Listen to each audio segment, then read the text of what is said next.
Hi friends, welcome back to Purna family channel.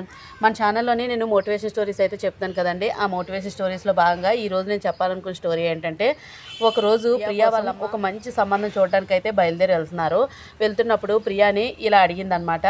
మనకి మేడ మీద ఉన్న హౌస్ రెంట్కి ఉన్నది కదా, అది ఎవరికి ఇస్తే బాగుంటుంది, నీ ఆలోచన చెప్పు అని చెప్పేసి వాళ్ళ అమ్మ అడిగింది. అడిగితే దానికి ప్రియా ఏమని సమాధానం ఇచ్చిందంటే, ఒక మంచి ఫ్యామిలీకి, బాగా నీట్గా శుభ్రంగా ఉంచుకునే ఫ్యామిలీకి, బాగా వెల్ సెటిల్డ్ అయితే కొంచెం మంచిగా అయితే మనకి రెంట్ అది పే చేస్తూ ఉంటారు కదా, అలాంటి వాళ్ళకి ఏ చెత్త చెదారం అది వేయకుండా నీట్గా క్లీన్గా ఉంచుకున్న వాళ్ళకి, అలాగే నాన్ వెజిటేరియన్ వండకుండా మన వెజిటేరియన్స్ కదా, వెజిటేరియన్ వండుకునే వాళ్ళకి అది ఆప్షనలే, అందరూ అలా ఉంటారు కదా, అలాగా ఉంటే మంచిగా ఉంటుందమ్మా అని చెప్పేసి అన్నదన్నమాట ప్రియా. అనేసరికి అప్పుడు వాళ్ళ అమ్మ అయితే ఏమని అన్నదంటే, ఇప్పుడు మనం వెళ్తున్నాం కదా సంబంధం చూడటానికి, అది కూడా నీ ఆలోచన ఎలా ఉంటుందా అనేది కరెక్ట్గా డిసైడ్ చేసుకో, ఏ విధంగా నువ్వు ఈ ఒపీనియన్ చెప్తావా అనేది నేను ఎదురు చూస్తానని చెప్పేసి అన్నదన్నమాట వాళ్ళ అమ్మ. దానికి దీనికి సంబంధం ఏంటి అని చెప్పేసి అన్నది. అంటే వాళ్ళ అమ్మ అన్నది, ఇప్పుడు మనం వెళ్తున్నాం కదా, ఈ సంబంధం చూసిన వాళ్ళు మనం చూసిన వెంటనే మనకి మనసుకి నచ్చేయాలనేవి రూల్ ఏమీ లేదు.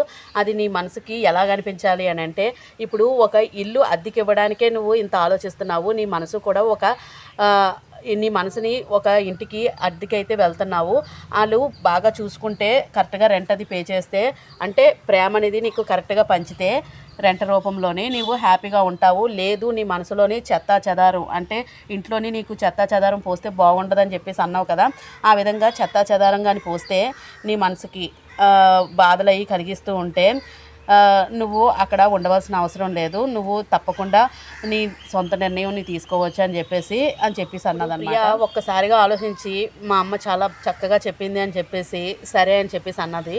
మన ఇల్లు ఎంతో కష్టపడి ఇల్లు కట్టుకుంటాము, ఆ ఇల్లుని రెంట్కి ఇచ్చేటప్పుడు ఆ ఇల్లుని ఏది పాడు చేయకుండా నీట్గా ఉంచాలని మనం ఎంతగా ఆలోచించి తపన పడతామో, అలాగే ఒక మనిషి పెళ్లి చేసుకొని అత్తవారింటికి వెళ్ళిన తర్వాత అక్కడ కూడా అంతా బాగుండాలి, మంచిగా చూసుకోవాలని చెప్పేసి ఏ అమ్మాయి అయినా అనుకుంటుంది. అది కానీ ఇబ్బందిగా ఉంటే మనం రెంట్ ఎలా ఖాళీ చేస్తామో, అలాగే ఆ మనసులో నుంచి వాళ్ళ మీద ప్రేమని కూడా అలాగే ఖాళీ చేసేస్తుంది అనమాట ఆ అమ్మాయి కూడా. ఆ విధంగా స్టోరీ అయితే ఉన్నది. మీకు నచ్చిందని అనుకుంటున్నాను.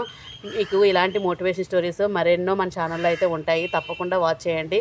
తప్పకుండా నన్ను ఎంకరేజ్ చేస్తారని మనస్ఫూర్తిగా కోరుకుంటున్నాను. మీకు వీడియో నచ్చితే లైక్ చేయండి, షేర్ చేయండి, సబ్స్క్రైబ్ చేసుకోవడం మాత్రం అస్సలు మర్చిపోకండి. Thank you for watching.